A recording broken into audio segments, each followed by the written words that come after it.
हरियाणा में वरिष्ठ आईपीएस अधिकारी वाई पूरन कुमार की सुसाइड का मामला आजकल बहुत चर्चा में। 52 साल के वाई पूरन कुमार ने 7 अक्टूबर को चंडीगढ़ में अपने घर में खुद को गोली मार ली थी। पूरन कुमार ने अपने सुसाइड नोट में हरियाणा के डीजीपी समेत वरिष्ठ पुलिस अधिकारियों पर जातिगत भेदभाव, जातिगत उत्पीड़न का आरोप लगाया था। इसी वजह से इस मामले में भूचाल आया हुआ है। लेकिन आज एक और भूचाल तब आ गया जब आज ही हरियाणा में एक और अधिकारी ने सुसाइड कर लिया। रोहतक में बताया जा रहा है कि वहां पर रोहतक में एक एएसआई संदीप कुमार ने सुसाइड कर लिया। एएसआई ने खुद को गोली मार ली। संदीप कुमार ने 3 पेज का सुसाइड लेटर भी छोड़ा है जिसमें उन्होंने दिवंगत वाई पूरन कुमार का नाम लिया है। संदीप कुमार ने अपने कथित आखिरी वीडियो में रोहतक के एसपी, हरियाणा के डीजीपी का भी नाम लिया। संदीप कुमार ने 3 पेज का सुसाइड लेटर भी छोड़ा है जिसमें उन्होंने दिवंगत आईपीएस अधिकारी वाई पूरन सिंह का नाम लिया। संदीप कुमार ने आरोप लगाया है कि आईजी पूरन कुमार ने जातीय उत्पीड़न की वजह से नहीं बल्कि अपने भ्रष्टाचार के आरोपों पर बदनामी के डर से सुसाइड किया। संदीप कुमार ने आरोप लगाया कि वाई पूरन कुमार जातिवाद का सहारा लेकर सिस्टम को हाईजैक कर रहे थे। वाई पूरन कुमार ने जातिवाद का जहर सिस्टम में घोला। संदीप कुमार ने आरोप लगाया कि आईजी पूरन कुमार भ्रष्ट अधिकारी थे। उन्होंने रोहतक में तैनाती के दौरान बहुत भ्रष्टाचार किया। संदीप कुमार ने आरोप लगाया कि आईपीएस पूरन कुमार के भ्रष्ट सिस्टम में महिला पुलिस कर्मियों से यौन शोषण किया गया। संदीप कुमार ने आरोप यह भी लगाया कि आईपीएस पूरन कुमार और उनका पूरा परिवार भ्रष्टाचार में लिप्त है। और इसके साथ ही संदीप कुमार ने रोहतक के एसपी नरेंद्र बिजारनिया और हरियाणा डीजीपी शत्रुजीत कपूर को ईमानदार अधिकारी बताया। यानी पूरे मामले में अब ट्विस्ट आ गया। एक तरफ आईपीएस अधिकारी ने पहले सुसाइड किया, आरोप लगाए बड़े अधिकारियों पर। अब दूसरा एएसआई ने सुसाइड कर लिया, उसने सुसाइड करने वाले आईपीएस अधिकारी पर आरोप लगा दिया और जिन पर आरोप लगा था बड़े अधिकारियों को उनको पाक साफ बता दिया।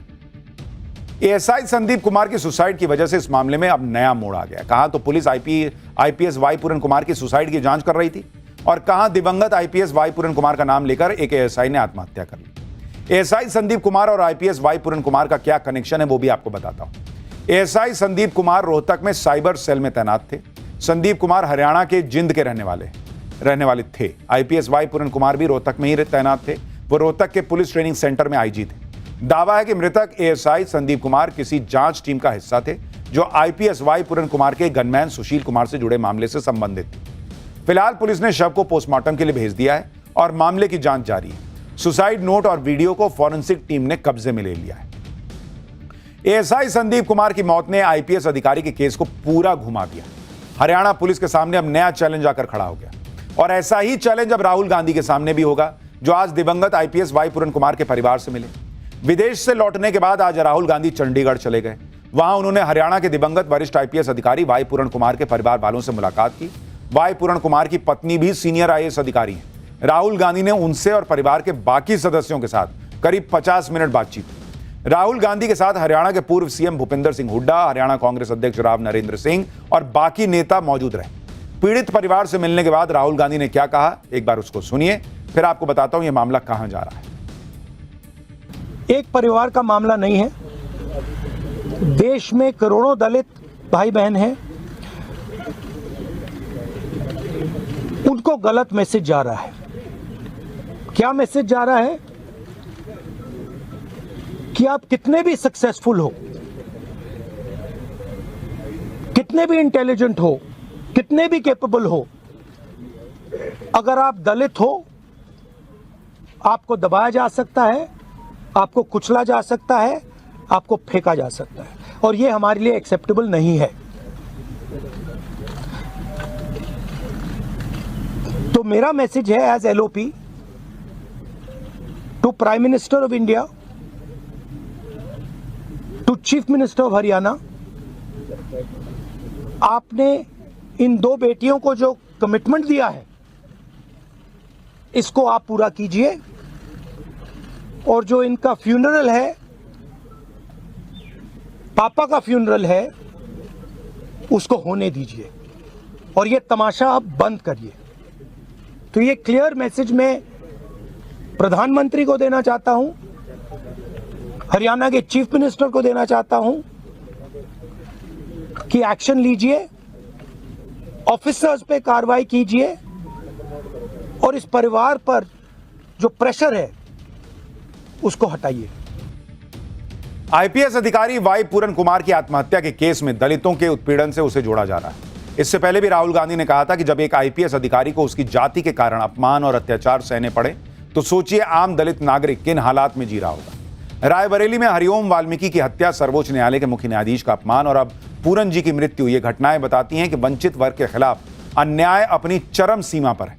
बीजेपी आरएसएस की नफरत और मनुवादी सोच ने समाज को विष से भर दिया है। दलित, आदिवासी, पिछड़े और मुस्लिम आज न्याय की उम्मीद खोते जा रहे हैं। प्रियंका वाड्रा ने भी इस मुद्दे पर मोदी सरकार को घेरते हुए कहा कि यह पूरा प्रकरण इस बात का सबूत है कि भाजपा राज में ऊंचे पदों पर पहुंचकर भी दलित समाज के लोग सुरक्षित नहीं और ना ही उनके लिए न्याय है। यानी राहुल गांधी और प्रियंका वाड्रा ने यही माहौल बना दिया कि मोदी राज में तो दलितों पर अत्याचार हो रहा है, मोदी राज में दलित होना गुनाह हो गया। हरियाणा में वरिष्ठ आईपीएस अधिकारी की मौत का मामला क्या है, इसमें परिवार की क्या मांग है, हरियाणा सरकार क्या कह रही है, आपको सुनना चाहिए। दरअसल आईपीएस वाई पूरन कुमार ने 7 अक्टूबर को चंडीगढ़ के सेक्टर 11 स्थित आवास के साउंड प्रूफ बेसमेंट में खुद को गोली मार ली। मौत के एक दिन पहले उन्होंने 8 पेज का सुसाइड नोट छोड़ा। नोट में उन्होंने हरियाणा डीजीपी शत्रुजीत कपूर, रोहतक एसपी नरेंद्र बिजरनिया समेत 8 बड़े अधिकारियों पर जातिगत उत्पीड़न, मानसिक प्रताड़ना और करियर बर्बाद करने के गंभीर आरोप लगाए। इस मामले में अभी तक दिवंगत आईपीएस अधिकारी का पोस्टमार्टम नहीं हो पाया है। अंतिम संस्कार परिवार कर नहीं रहा है। परिवार की मांग है कि जब तक उनकी मांगे पूरी नहीं होंगी तब तक अंतिम संस्कार नहीं होगा। परिवार चाहता है कि इस मामले में जितने भी लोगों का नाम है एफआईआर में, उन सब की गिरफ्तारी हो। इसी बीच हरियाणा सरकार ने डीजीपी शत्रुजीत सिंह कपूर को छुट्टी पर भेज दिया है। रोहतक के एसपी नरेंद्र बिजरनिया का ट्रांसफर कर दिया गया है। इन दोनों अधिकारियों का नाम दिवंगत आईपीएस अधिकारी के सुसाइड नोट में है और परिवार इनकी गिरफ्तारी की मांग पर अड़ा हुआ है। इस मामले में चंडीगढ़ पुलिस ने 6 सदस्यीय एसआईटी की टीम भी बनाई। राहुल गांधी आज दलितों के मुद्दे पर प्रधानमंत्री को घेर रहे हैं, लेकिन आप उनका इसी साल जनवरी में दिया हुआ बयान सुनिए, जिसमें राहुल गांधी ने खुद माना कि कांग्रेस पार्टी ने दलितों, पिछड़ों, अति पिछड़ों और अल्पसंख्यकों के लिए जो करना था वो नहीं किया। सुनिए वो कैसे खुद कुछ दिन पहले मान रहे थे कि कांग्रेस राज में दलितों की अनदेखी हुई और अब कह रहे हैं कि मोदी राज में दलितों के साथ ऐसा हो रहा है। 1990s के बाद कमी आई थी, वो तो मुझे दिख रहा है। अब नाम तो नहीं लेंगे, बट ये रियलिटी है और इस रियलिटी को कांग्रेस पार्टी को एक्सेप्ट करना पड़ेगा। यानी खुद मान रहे हैं कि दलितों और पिछड़ों और अति पिछड़ों के लिए जो कांग्रेस को करना था 90 के दशक के बाद वो नहीं किया और इसलिए दलितों ने नरेंद्र मोदी का साथ दिया और आज खड़े होकर कह रहे हैं कि नरेंद्र मोदी सरकार में दलितों के साथ ऐसा हो रहा है और अभी पूरी जांच भी नहीं हुई है। अब बताइए, उसे एसआई ने सुसाइड कर लिया, उसके आरोपों का क्या? राहुल गांधी ने हरियाणा से दलितों का मुद्दा उठाया, लेकिन उनकी नजर बिहार पर है।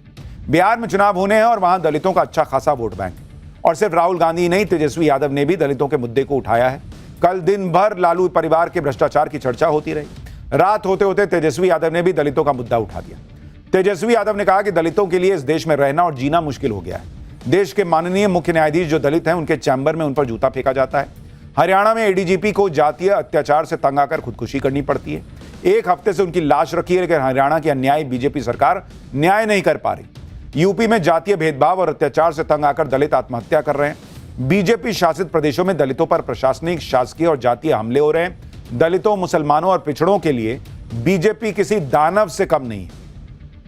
इसके बाद तेजस्वी यादव ने बड़ी सफाई से दलितों के मुद्दे को बिहार चुनाव से जोड़ दिया।